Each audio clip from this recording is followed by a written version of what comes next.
नमस्कार मित्रांनो, स्वागत आहे आमच्या यूट्यूब चॅनलला। तर मित्रांनो, या ठिकाणी बघितलं तर लेक लाडकी योजनेसाठी जर तुम्हाला पहिला हप्ता पाहिजे असेल तर तुम्हाला अर्ज करावा लागणार आहे। अर्ज कसा भरायचा, कोठे द्यायचा, कागदपत्रे कोणती लागतील याची संपूर्ण माहिती आजच्या व्हिडिओमध्ये बघणार आहोत। त्याचबरोबर कोणत्या मुलीला या ठिकाणी लेक लाडकी योजनेअंतर्गत लाभ मिळेल याची सुद्धा माहिती आजच्या व्हिडिओमध्ये आपण बघणार आहोत। त्यासाठी हा व्हिडिओ शेवटपर्यंत बघा। चॅनलवर नवीन असाल चॅनलला सबस्क्राईब करून साईडच्या नोटिफिकेशन बेलला प्रेस करा। तर चला व्हिडिओ स्टार्ट करूया।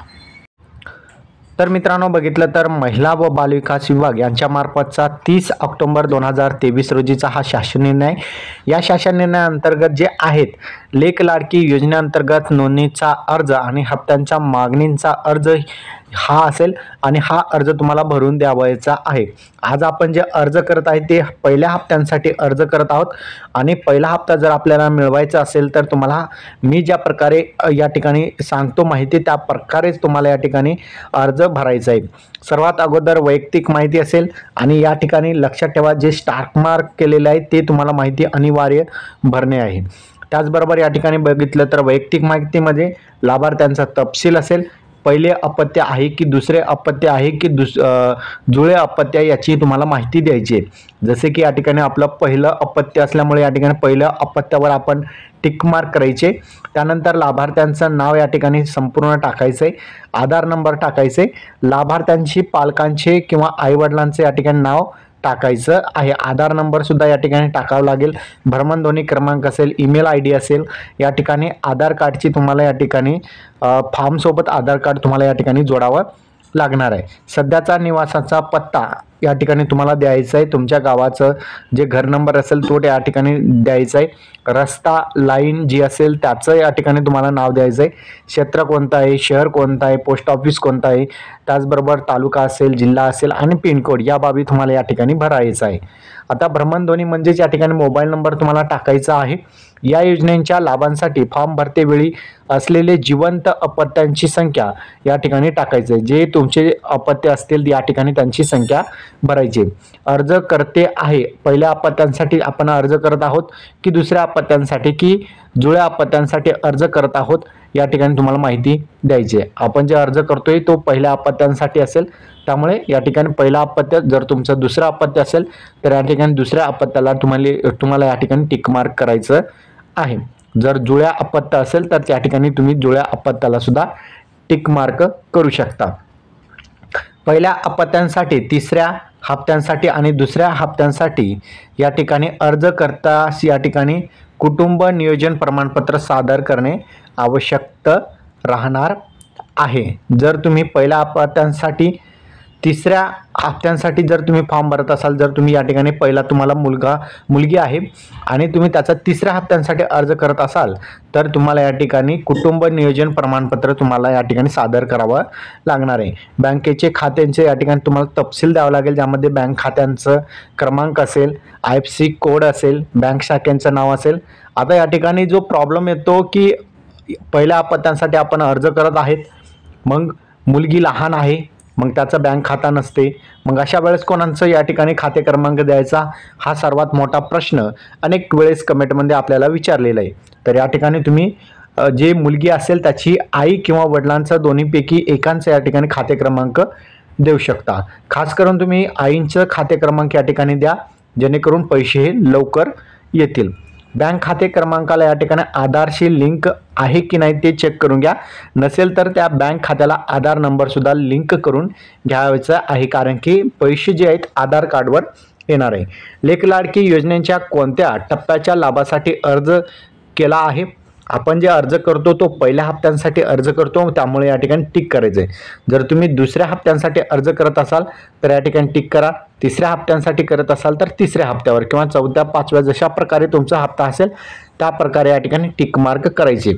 आता या ठिकाणी 8 नंबरचा जो पॉईंट आहे, मी याद्वारे प्रमाणित करतो वरील प्रमाणे नमूद केलेली सर्व माहिती सत्य आणि परिपूर्ण आणि अचूक आहे। माहिती खोटी आढळून आल्यास त्यास मी सर्वस्वी जबाबदार राहील। या ठिकाणी पालकांची स्वाक्षरी करून घ्यायचं आहे। जर पालकाला स्वाक्षरी येत नसेल तर डाव्या हाताचा अंगठ्यांची या ठिकाणी थंब घ्यायचा आहे। या ठिकाणी तुम्ही अर्ज कोठून करता तो ठिकाण टाका आणि ज्या दिवशी तुम्ही अर्ज करताय तो दिनांक टाका। आता या ठिकाणी कोणकोणते तुम्हाला कागदपत्रे या फॉर्मसोबत जोडायचं आहे लक्षात ठेवा। सर्वात अगोदर जी मुलगी असेल त्याचा तुम्हाला जन्मांचा दाखला द्यावा लागेल, कुटुंबांचे वार्षिक उत्पन्न 1 लाखांच्या आत असल्याबाबतचा तहसील किंवा सक्षम अधिकारी यांचा तुम्हाला दाखला द्यावा लागेल, लाभार्थ्यांचे आधार कार्डची छायाकृत प्रत या ठिकाणी तुम्हाला द्यावं लागेल। प्रथम लाभाच्या वेळी ही अट शिथिल राहील।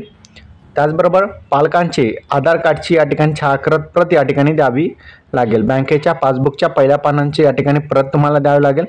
राशन कार्ड पिवळे किंवा केसरी राशन कार्ड असेल तर त्याची सुद्धा तुम्हाला झेरॉक्स द्यावी लागेल। मतदान कार्ड, ओळखपत्र याची सुद्धा तुम्हाला या ठिकाणी जे आहेत ओळखपत्राद्वारे या ठिकाणी द्यावं लागेल, कारण की शेवटच्या लाभाकरिता तुम्हाला 18 वर्ष पूर्ण झाल्यानंतर हे कागदपत्र लागणार आहे। आता या ठिकाणी पहिल्या हप्त्यांसाठी हा कागदपत्र लागणार नाही। ज्यावेळेस मुलगी 18 वर्षाची होईल त्यावेळेस तुम्हाला हे या ठिकाणी कागदपत्र लागतील। संबंधित टप्प्यावरील लाभाकरिता शिक्षण घेत असल्याबाबतचा संबंधित शाळेचा बोनाफाईड हा सुद्धा तुम्हाला शेवटच्या टप्प्यासाठी किंवा दुसऱ्या तिसऱ्या टप्प्यांसाठी ज्यावेळेस तुम्ही मुलगी पहिलीत गेल्यानंतर किंवा 6वीत गेल्यानंतर जशा प्रकारे टप्पे आहेत त्या टप्प्यानुसार तुम्हाला बोनाफाईड लागेल। कुटुंब नियोजन शस्त्रक्रिया प्रमाणपत्र जर तुम्ही पहिल्या पत्त्यांसाठी तिसऱ्या हप्त्यासाठी जर तुम्ही अर्ज करत असाल तर त्यावेळेस लागेल। आता तुम्हाला या ठिकाणी कुटुंब नियोजन प्रमाणपत्र पहिल्या हप्त्यांसाठी आणि पहिल्या अपत्यांसाठी तुम्हाला द्यावं लागणार नाही।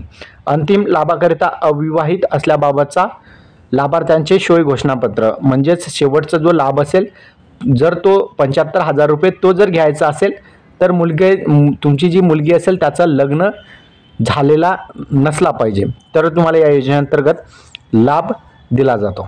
तर त्यासाठी या ठिकाणी घोषणापत्र त्या ठिकाणी तुम्हाला शेवटच्या हप्त्यासाठी द्यावं लागेल। आता पहिल्या हप्त्यांसाठी तो लागणार नाही।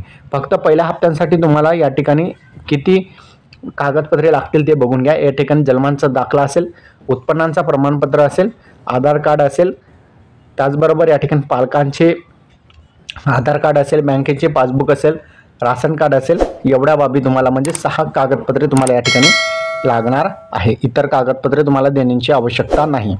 आता हा जो फॉर्म आहे तुम्हाला अंगणवाडी सेविकांकडे या ठिकाणी द्यायचा आहे, त्यामुळे अंगणवाडी सेविका इतर माहिती तुमची ही भरली जाते, ज्यामध्ये अंगणवाडी सेविकांचं नाव असेल, मोबाईल नंबर असेल, अंगणवाडी सेविकांचं केंद्रांचं नाव असेल, केंद्रांचं कोड क्रमांक असेल, या ठिकाणी अंगणवाडी केंद्रात लाभार्थ्यांची नोंदणी केल्याचा या ठिकाणी दिनांक असेल, गावाचे शहराचे नाव असेल, तालुका असेल, जिल्हा असेल, पिनकोड असेल, या बाबी या ठिकाणी टाकायचं आहे। आता या ठिकाणी तुम्ही जे कागदपत्र या ठिकाणी दिलेले त्या कागदपत्राचे या ठिकाणी होय या ऑप्शनवर क्लिक करायचं, असं टिक करायचं आहे। जसे की लाभार्थ्यांचं आधार कार्ड आहे की नाही, लाभार्थी जर मुलगी असेल, ती लहान असेल जन्मताच, तर त्यासाठी तुम्हाला या ठिकाणी आधार कार्ड नसेल तर नाही करा।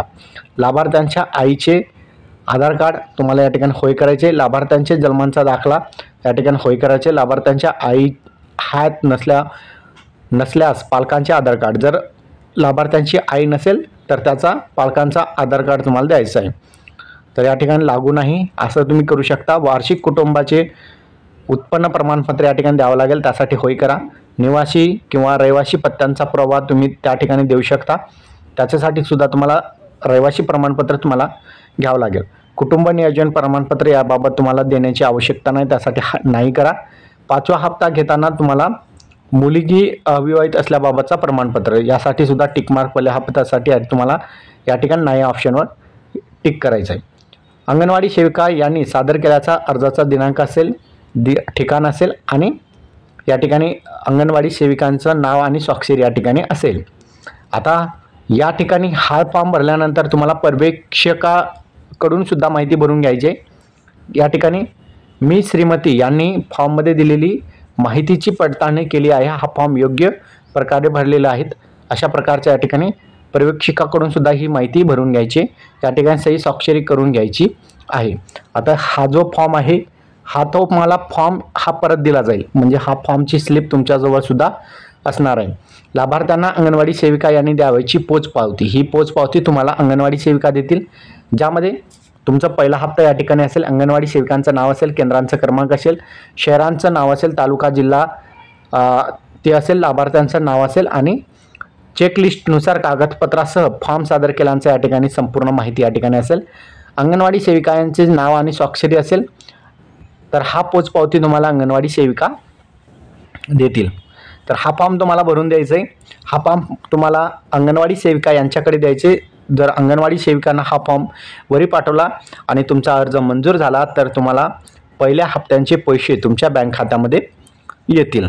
तर या योजनेअंतर्गत टोटल 5 हप्ते आहेत आणि या 5 हप्त्यामध्ये टोटल रक्कम आपण बघितली की जवळपास 1,01,000 रुपयापर्यंत तुम्हाला रक्कम दिली जाणार आहे. महाराष्ट्र शासनाने ही योजना 1 एप्रिल 2023 नंतर जन्मलेल्या मुलींसाठी लागू करण्यात आलेली आहे. त्यामुळे जर तुमची मुलगी 1 एप्रिल 2023 नंतर जन्मलेली असेल तर तुम्ही हा फॉर्म अंगणवाडी सेविकाकडे भरून देऊ शकता आणि तुम्ही 1,01,000 रुपयापर्यंतचा लाभ शासनाच्या या योजनेअंतर्गत घेऊ शकता. हा व्हिडिओ तुम्हाला कसा वाटला कमेंटमध्ये सांगायचा विसरू नका. चॅनलवर नवीन असाल चॅनलला सबस्क्राईब करून साईडच्या नोटिफिकेशन बेलला प्रेस करा. धन्यवाद. Bye bye. Take care.